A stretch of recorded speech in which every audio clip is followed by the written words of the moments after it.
On the eastern and southern front lines of Ukraine right now, the fighting has been intense. There have been people who've died in Kherson after day of Russian shelling, attacks that have destroyed most of an administrative building and have essentially cut the entire city of Kherson off from the power grid, meaning that people who are living there, whether they be children, whether they be senior citizens, they are living in the dark and they are living in the cold right now, cut off completely from their power grid. To the east, in Donetsk region, the fighting has been fierce as Russians try to take Bakhmut. Ukrainian forces hold the line after relentless bombardment, and the bombardment is also coming from the Ukrainian side.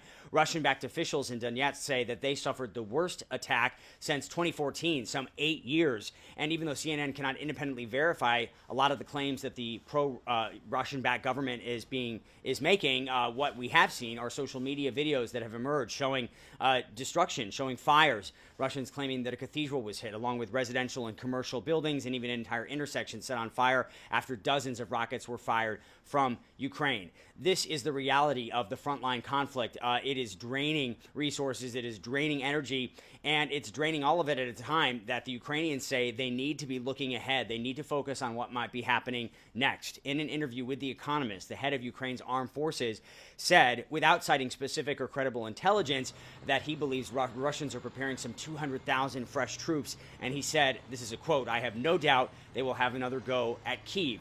That's the Ukrainian capital, and unfortunately, there's no way to know whether this is, based on specific intelligence the Ukrainians have, or whether they are using a tactic that the Russians have used very successfully throughout this war, and the Ukrainians as well, which is to use information to their advantage and sometimes put deliberate misinformation out there. Nonetheless, we did visit the northern border with Belarus, where Russian troops have been increasing in numbers in recent weeks, and there have also been joint military exercises in recent days, and snap military inspections on the Belarusian side as well, and the Ukrainians are there. They're fortifying their northern border as well, potentially preparing for yet another front line in this conflict, a conflict that the Ukrainians say needs more advanced air defense systems. So even before an official White House announcement of Patriot missile defense systems coming to Ukraine, which was first reported by CNN out of the Pentagon, the Kremlin and the Russian embassy are already responding, threatening unpredictable consequences and saying that these Patriot systems, if they do come to Ukraine, would be a legitimate target. That is, of course, assuming that they could find them and hit them.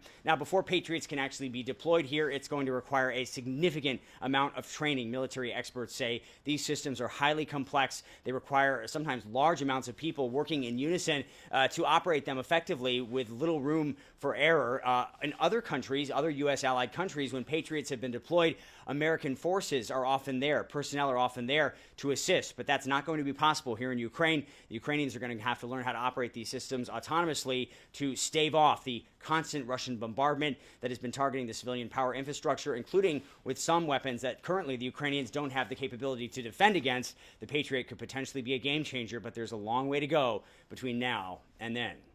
Will Ripley, CNN, Kyiv, Ukraine.